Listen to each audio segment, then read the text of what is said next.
크게 한번 해보겠습니다. 할렐루야. 어떤 집사님 부부가 남편이 60살이고 부인은 50살인 두 집사님이 오늘 송구영신 예배 드리러 오면서 둘이 이야기했습니다. 남편이 하나님께 간절히 기도했습니다. 하나님, 내게 소원이 하나 있습니다. 그리고 그 소원이 뭐냐? 하나님, 저는 20년 젊은 여자하고 살면 좋겠습니다. 하나님, 20년 젊은 여자하고 살면 좋겠습니다. 하나님께서 그래, 알았다. 내 소원을 내가 이루어주지. 그러면서 하나님이 소원을 이루어줬어요. 하나님이 소원을 응답하고 보니까 60세 된 집사님이 80이 됐더라는 거예요.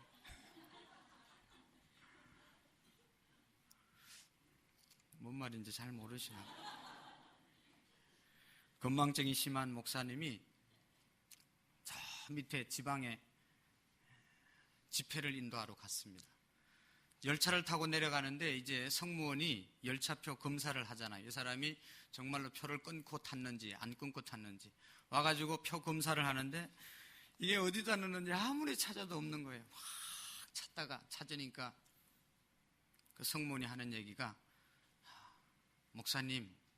목사님이니까 안 찾아도 끊은 줄로 믿습니다. 찾지 마십시오. 성문이 그렇게 이야기했어요. 그러니까 이 목사님이 아주 심각한 목소리로 반드시 찾아야 됩니다. 지금 내가 어디로 가는지 잊어버려가지고 그 차표를 봐야 알 수 있다고. 누구든지 젊어지고 싶고 말이죠.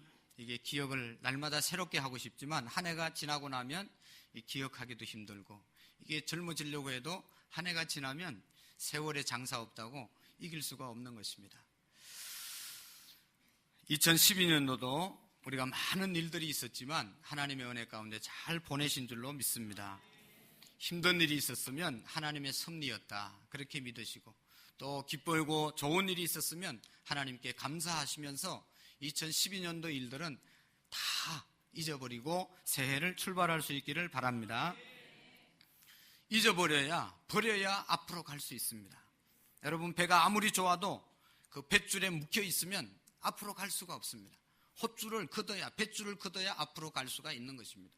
여러분, 2012년도 어떻게 살았든지 이제 다 잊어버리고 망년하시고 2012년을 다 잊으시고 송년, 새로운 해를 받아들이는 그런 시간이 되시기를 바랍니다. 사랑하는 성도 여러분, 우리가 예수 그리스도를 내가 인격적으로 마음속에 영접하면 우리는 하나님의 자녀가 됩니다. 믿습니까? 예수 그리스도를 내가 인격적으로 영접했습니다. 예수님을 내가 나의 주인으로 모셨습니다. 그렇게 확실히 믿고 고백하면 예수님은 나의 마음속에 주인이 되시고, 그때부터 우리는 하나님의 백성이 되고 하나님의 자녀가 되고 천국 갈 수 있는 그런 사람이 되어지는 것입니다. 한번 따라해 볼까요? 주님, 내가 예수 그리스도를 인격적으로 구주로 주인으로 모십니다. 네. 정말로 이 우리의 따라함이 진심으로 했다면 예수 그리스도께서 내 마음속에 계시고, 이제는 예수님을 내 마음속에 주인으로 모시고 예수님의 말씀에 순종하고 예수님의 말씀대로 살면 우리는 어디에 살든지 하나님의 백성으로, 천국의 사람으로 천국을 누리면서 살아갈 수가 있는 것입니다. 2013년도 예수님이 내 마음의 주인이 되시고 우리 교회의 주인이 되시고 우리의 가정의 주인이 되시면 그분에게 순종하고 그분을 따르고 그분을 높여드리면 우리의 삶의 현장이 천국이 될 줄로 믿습니다. 여러분, 천국의 자녀된 사람들, 하나님의 자녀된 사람들이 어떻게 이 땅을 살아야 되겠습니까? 오늘 성경은 그것을 우리에게 가르쳐주고 있습니다. 우리는 하나님의 자녀가 되었고 천국의 백성이 되었고 하나님의 사람이 되었는데 이 땅을 어떻게 살아야 될 것인가? 두 종류의 사람이 있다고 말하고 있습니다. 여러분, 우리 그리스도인들은 이 땅을 살면서 이 땅의 모든 것이 하나님의 것이라고 믿고, 이 땅에 내게 주어진 것이 내 것이 아니라 하나님께서 내게 맡겨주셨다고 하는 청지기적인 사명이 우리에게 있어야 합니다. 나는 이 세상에 하나님께서 맡긴 것을 관리하는 관리자로 이 세상을 사셔야 되는 것입니다. 그 관리자들, 일꾼들을 보면 두 종류의 일꾼이 있는데, 하나는 지혜롭고 착한 종들이 있는가 하면 오늘 보면 악하고 나쁜 종들이 있습니다. 좋은 관리자가 있는가 하면 좋지 않은 관리자가 있습니다. 여러분, 우리가 어떻게 새해를 하나님께서 주신 모든 일터와 하나님이 맡기신 모든 것들을 어떻게 잘 관리할 수 있는 좋은 종들이 될 수 있기를 축원합니다. 히브리어나 헬라어에 보면 충성이라는 말과 믿음이라는 말은 같은 뜻을 가지고 있습니다. 히브리어로 충성이라는 말은 아만이라는 말로 되어 있는데, 그 뜻은 확고하다, 확실하다, 신뢰하다, 신실하다, 이런 뜻이 있습니다. 이게 다 믿음이라는 말이잖아요. 헬라어로 충성이라는 말은 피스토스라고 되어 있는데, 그 뜻도 확실하다, 신뢰하다, 이런 뜻으로 되어 있습니다. 이 단어를 다 합쳐보면 충성이라는 것은 내가 하나님을 믿고, 내가 하나님을 신뢰하고, 내가 하나님을 신용하고, 그러면서 내 삶을 살아가는 것이 바로 충성이고, 그것이 바로 믿음이라는 것입니다. 그러니까 하나님을 믿는 사람은 모든 삶에 있어서 확실하게 믿고 의지하고 충성스러운 삶을 살아갈 수 있다는 것입니다. 여러분, 누구에게 우리가 충성해야 됩니까? 충성의 대상이 누굽니까? 나입니까? 또 우리의 일입니까? 우리가 아니고 우리의 주인 대신 하나님께 우리가 2013년도 충성하고 헌신하면서 살아갈 수 있기를 축원합니다. 여러분, 충성된 종이 어떤 종입니까? 오늘 성경에 보면 45절 말씀을 같이 한번 읽어보시겠습니다. 시작. 충성되고 지혜 있는 종이 되어 주인에게 그 집의 사람들을 맡을 때를 따라 양식을 나누어 줄 자가. 아멘. 여기 보면 충성되고 지혜 있는 종이 어떤 사람인가를 말씀해 주고 있습니다. 46절에도 말씀을 보시겠습니다. 시작. 주인이 올 때에 그 종이 이렇게 하는 것을 보면 그 종이 복이 있으리로다. 아멘. 착하고 지혜롭고 충성된 종은 주인이 올 때, 주인이 볼 때 이렇게 하는 것을 보면 복이 있으리라 말씀하고 있습니다. 종이 한 일이 뭔가 하면 그 앞에 보면 45절의 말씀에 보면 때를 따라 양식을 나눠줄 자가 누구냐. 그러니까 종이 집에서 하는 일은 밥 먹을 때가 되면 밥을 차려주고, 또 밥을 다 먹었으면 거두고, 또 이제 쉬면 차를 내다 주고, 또 쉰다고 하면 또 쉴 수 있도록 이렇게 이부자리를 피워주고, 이런 일들을 한 사람이 종입니다. 그러니까 종이 한 일은 어려운 일이 아니라 일상적인 일을 한다는 것입니다. 여러분, 우리가 좋은 착하고 충성된 종이 되는 것은 뭐 나라와 민족을 위해서 나가서 뭐 이 우리나라의 국위를 선양하고, 또 뭐 대외적인 어떤 막 이렇게 엄청난 일을 하는 것이 충성된 종이 아니라는 것입니다. 국가 경쟁력을 높이기 위해서 국제 무대에서 나가서 외교 활동을 벌이고, 국가 경제 활성화를 위해서 경제 일선에서 뛰어들어서 뭐 위대한 일을 하고 자기의 가문을 일으키고, 이런 일 하는 것이 아니고 그냥 평범한 일, 누구나 마음 먹으면 할 수 있는 일을 하는 종이 착하고 지혜로운 종이라는 것입니다. 때가 되면 밥을 해주고, 밥 먹은 것을 치워주고, 쉬면 차를 타다 주고, 또 집안을 청소하고 설거지하고, 이런 일들, 일상적인 일을 잘하는 사람이 바로 착한 종, 지혜로운 종입니다. 여러분, 착한 종은 이렇게 했습니다. 성경에 보면 착한 종은 첫 번째로 작은 일에 충성한 사람입니다. 다 같이 작은 일에 충성해야 합니다. 그러면 좋은 종, 지혜로운 종, 착한 종으로 살아갈 수가 있습니다. 여러분, 오늘 마태복음 25장 21절을 한번 보겠습니다. 마태복음 25장 21절 시작. 그 주인이 이르되 잘하였도다 착하고 충성된 종아, 내가 작은 일에 충성하였음에 내가 많은 것을 너희에게 맡기리니 내 주인의 즐거움에 참여할지어다 하고. 아멘. 누가복음 16장 10절에도 보면 지극히 작은 것에 충성된 자는 큰 것에도 충성되고, 지극히 작은 것에 불의한 자는 큰 것에서도 불의하느니라 말씀하고 있습니다. 작은 일에 그것을 소중하게 여기고 그것을 열심히 잘하는 사람이 착하고 충성된 종이 되어질 수 있습니다. 믿습니까? 그런데 많은 사람들은 큰 일을 해야 되는데 큰 일은 힘들어서 못하고, 작은 일은 시시해서 안 하고, 그래서 큰 일도 못하고 작은 일도 못해서 아무것도 못하는 아주 나쁜 종이 되는 사람이 얼마나 많은지 모릅니다.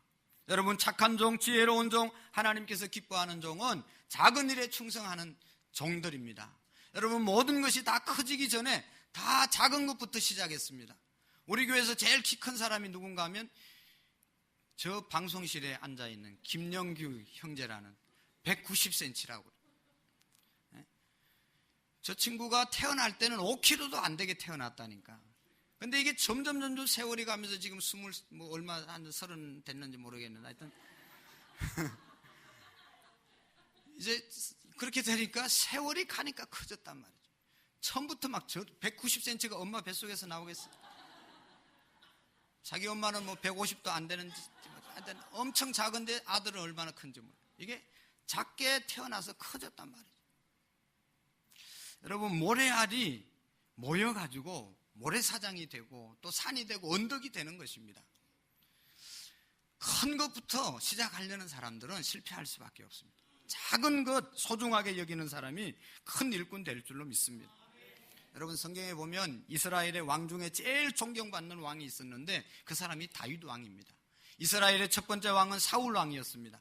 사울 왕도 겸손하고 정말로 능력이 있어서 하나님께서 초대 왕으로 세웠는데 하나님 말씀을 거역하고 교만하고 불신하고 그래서 결국은 사울 왕을 버리고 하나님께서 사무엘에게 너는 베들레헴에 내려가서 이새의 집에 가면 아들이 8이 있는데 그 중에 한 사람이 이제 사울을 이어서 왕이 될 것이다.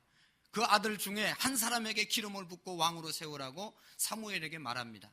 그래서 사무엘이 기름병을 가지고 다윗의 집에, 이새의 집에 찾아갔잖아요. 하나님께서 주신 계시를 말씀하고 너희 아들 중에 왕이 될 자가 있다고 해서 내가 왔는데 아들을 다 불러보라고. 그러니까 아버지가 자신 있게 잘생긴 장남을 불러왔습니다. 하나님께 사무엘이 물어봅니다. 이 사람이 왕이 될 사람입니까? 이 아이에게 기름을 부어야 됩니까? 그러니까 첫째 아들 아니다. 잘생겼지만 키가 크지만 머리가 좋지만 아니다.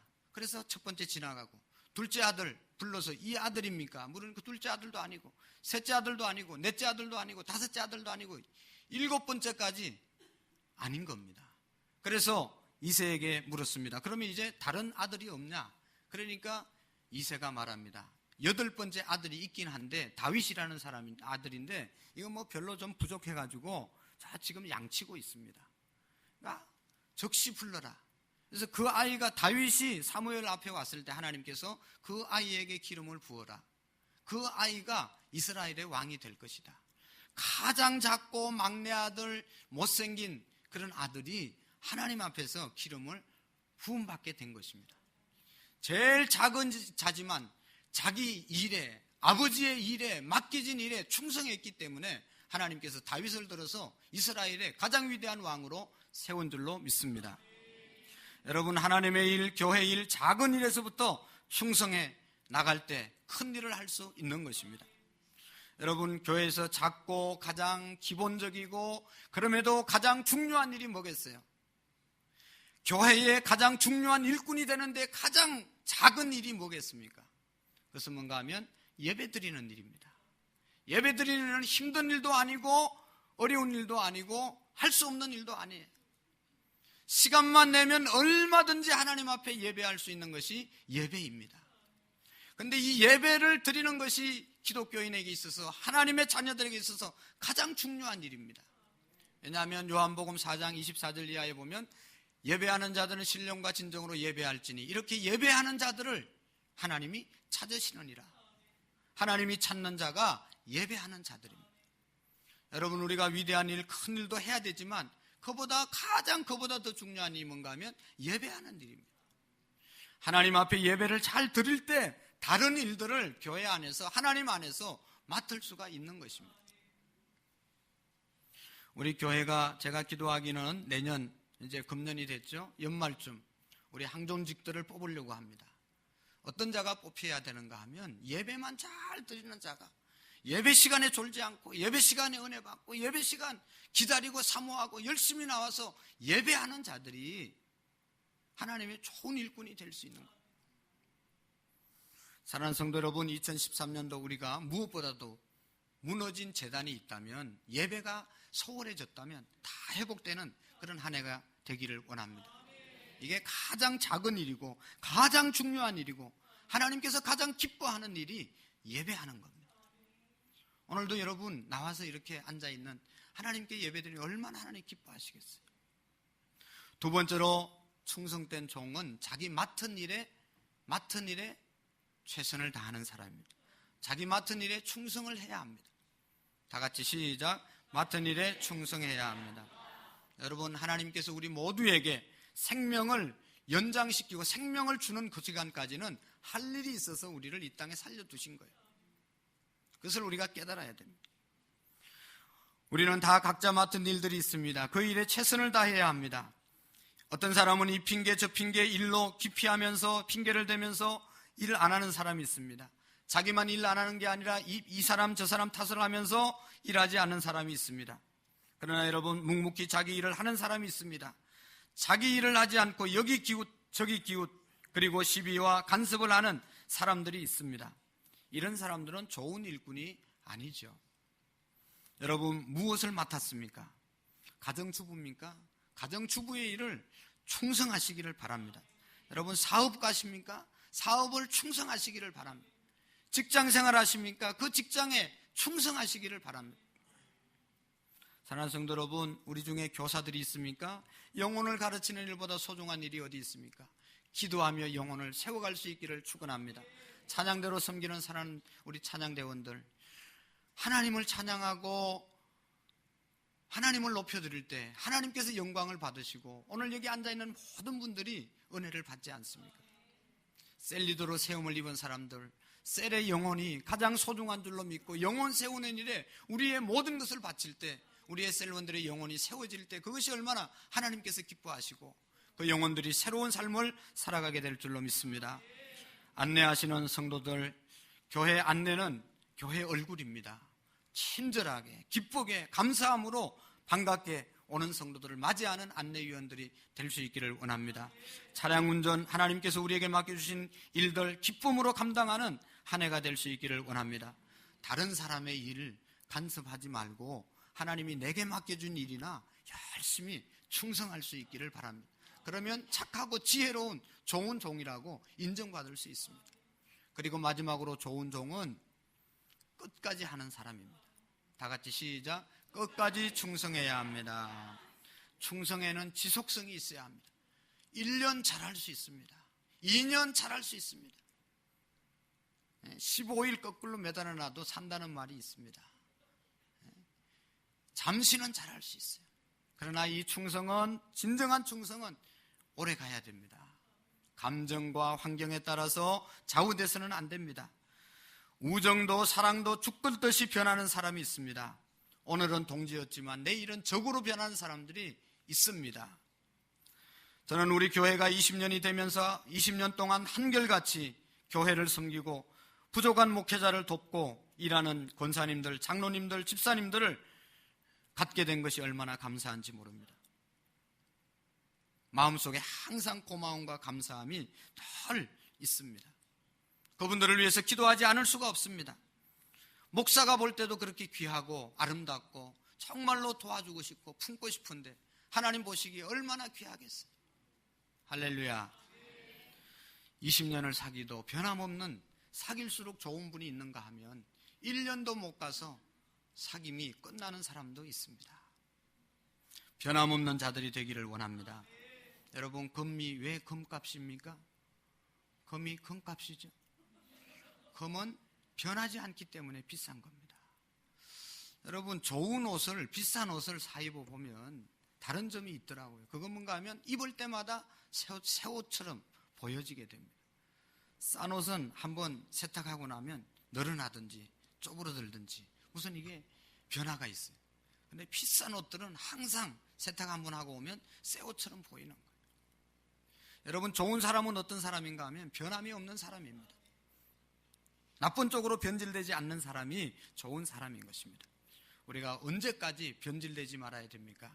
오늘 46절에 보면 주인이 올 때까지, 주인이 온다는 것은 예수님께서 심판하시러 재림하신다는 뜻입니다. 마태복음 25장 19절에 보면 오랜 후에 그 종들의 주인이 돌아와 저희와 회개할세. 주인이 돌아올 때까지 섬기는 사람이 끝까지 섬기는 사람입니다. 그런 종들은 46절에 보면 복이 있으리라 했습니다. 주인이 그에게 복을 준다는 것입니다. 사랑하는 성도 여러분, 2013년도에는 어떤 일을 하든지 감사함으로 감당할 수 있기를 원합니다. 최선을 다할 수 있기를 원합니다. 크든지 작든지 끝까지 감당할 수 있는 우리의 믿음이 되기를 원합니다. 그럴 때 47절에 보면 주인이 그 모든 소유를 저에게 맡기리라. 주인의 모든 소유를 우리에게 맡기는 그런 축복이 있기를 원합니다. 두 번째로 악한 종을 봅시다. 48절의 말씀에 보면 악한 종은 주인이 드디어 올 줄로 알고 생활했습니다. 49절에 보면 어떻게 했습니까? 동료를 때리며 술 친구들과 더불어 먹고 마시게 되며 생각하지 않는 날 알지 못하는 시각에 그 종의 주인이 이르되 엄히 때리고 외식하는 자가 받는 벌에 처하리니 거기서 슬피 울며 이를 갈리라 말씀하고 있습니다. 여러분, 악한 종은 이렇게 하나님께서 주인이 돌아와서 잘못한 것을 채찍하고 잘못한 것을 꾸짖고 하나님의 심판이 있다는 것을 우리가 기억해야 합니다. 여러분, 우리나라에 점점 우울증 환자들이 많아집니다. 우울증은 행동과 수면 또 이 기분을 조절하는 신경 전달 물질이 적게 뇌에서 분비되기 때문에 우울증에 걸린다는 겁니다. 이 우울증은 나이가 든 사람과 여성들에게 주로 많이 나타납니다. 계절적으로도 가을에 특별히 우울증이 많이 생긴다는 거예요. 그러나 따뜻한 봄이 오면 이제 또 우울증이 다 떠나가는 것을 볼 수가 있습니다. 여러분, 치료 방법은 첫 번째는 햇빛을 많이 쬐라고 그러잖아요.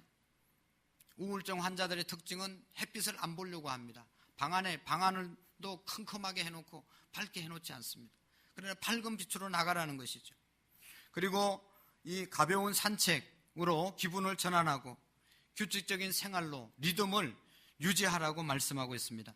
그리고 혼자 있는 시간을 줄이고 사람들과 대화를 많이 해야 된다고 의사들이 우울증 환자들에게 권면하고 치료합니다. 여러분, 이런 치료 방법도 좋지만 가장 더 확실하고 좋은 치료 방법이 있습니다. 그것은 뭔가 하면 예수님을 바로 믿는 것입니다. 교회 생활을 철저히 하는 것입니다. 교회에서 맡겨진 일을 충성하는 것입니다. 그렇게 하면 계절성 우울증 흔적도 없이 달아나게 될 것입니다. 왜냐하면 교회에 오면 찬양하기 때문에, 말씀을 듣기 때문에 기분이 전환되는 것입니다. 새벽마다 나와서 기도하면 새벽에 일어나는 규칙적인 생활이 우리에게 이어지게 되는 것입니다. 혼자 있는 시간이 자연히 줄어들게 되고 사람들을 만나게 되고 만나면 대화하게 되고 대화하면 우리의 마음속에 있는 것들을 내놓게 되는 것입니다. 충성된 믿음, 충성된 봉사는 영혼과 육신을 강건하게 만드는 것입니다. 우리는 과거의 일에 얽매일 필요가 없습니다. 지난날 잘못이나 허물에 얽매여 새해를 맞이하는데 방해를 받지 않기를 바랍니다. 신앙생활을 더 잘할 수 있기를 원합니다. 지금까지 제대로 하지 못한 것 있으면 오늘 다시 한번 신앙과 우리의 가정생활 잘하겠다고 마음에 결심할 수 있기를 원합니다. 여러분, 성경에 보면 이런 이야기가 있습니다. 두 아들이 있었는데 아버지가 첫째 아들을 불러서 얘야, 오늘 포도원에 가서 일꾼들도 좀 일도 시키고 이런 일 저런 일 포도원 좀 잘 살피고 와라. 그러니까 큰아들이 어떻게 했습니까? 예, 가겠습니다 하고 아직까지 안 갔대요. 다른 데. 둘째 아들을 불렀습니다. 오늘 포도원에 가서 일해라. 뭐 여러 가지 할 일이 많다. 포도원에 가서 일하면 좋겠다. 그러니까 이 둘째 아들은 아버지, 저는 약속이 있습니다. 선약이 있어서 못 갑니다. 그리고 안 갔습니다. 그리고 아버지에게는 안 간다고 못 간다고 얘기해놓고 돌아와서 보니까 아버지의 말씀에 거역하는 것이 너무너무 마음이 아프거든. 그래서 그냥 아버지에게 말도 하지 않고 다시 아버지가 가라는 포도원에 가서 하루 종일 열심히 일했다는 겁니다. 아버지 편에서 볼 때 누가 좋은 아들입니까? 말만 하고 안 가는 아들이 있는가 하면 말은 좀 잘못했어도 아버지의 뜻대로 가서 일한 둘째 아들이 있지 않습니까? 말도 바로 하고 행동도 바로 하면 얼마나 좋겠어요. 그렇지만 혹시 우리가 말을 잘못했더라도 행동으로 바로 살아갈 때 하나님께서 그 사람을 더욱 기뻐하실 줄로 믿습니다. 여러분, 무엇보다도 2013년도 한 해는 신명기 6장 5절 말씀을 한번 같이 보겠습니다. 시작. 너는 마음을 다하고 뜻을 다하고 힘을 다하여 내 하나님 여호와를 사랑하라. 아멘. 정말로 우리의 말과 행동과 우리의 마음과 뜻과 온 정성을 다해서 하나님을 섬기는, 하나님 말씀에 순종하는 우리 입술과 행동이 되어질 수 있기를 원합니다. 사랑하는 성도 여러분, 2013년도는 예수 그리스도가 우리의 주인 되시고 주인 되신 하나님께 충성하는 한 해가 되기를 축원합니다. 충성하는 좋은 일꾼은 첫 번째로 뭐라고 그랬습니까? 작은 일에 충성하는 것. 뭐 큰 일 하라고 하지 않습니다. 두 번째로 자기 맡겨진 일에 충성하는 것. 세 번째로 끝까지 하는 겁니다. 이렇게 할 때 오늘 본문에 있는 말씀처럼 주인이 올 때 복된, 복을 받는 그런 우리 모든 성도들이 되어질 줄로 믿습니다. 우리가 찬송가 한 장 들으시면서 주님 다시 오실 때까지 나는 이 길을 가리라. 좁은 길 좁은 문 나의 십자가 지고 나의 가는 이 길 끝에서 나는 주님을 보리라. 여러분, 2013년도는 정말로 주님 다시 오실 때까지 우리에게 맡겨진 이 길 충성되이 감당하겠습니다. 그럴 때 하나님께서 우리에게 더욱 축복해 주실 줄로 믿고 같이 한번 찬양 드리고 기도하겠습니다.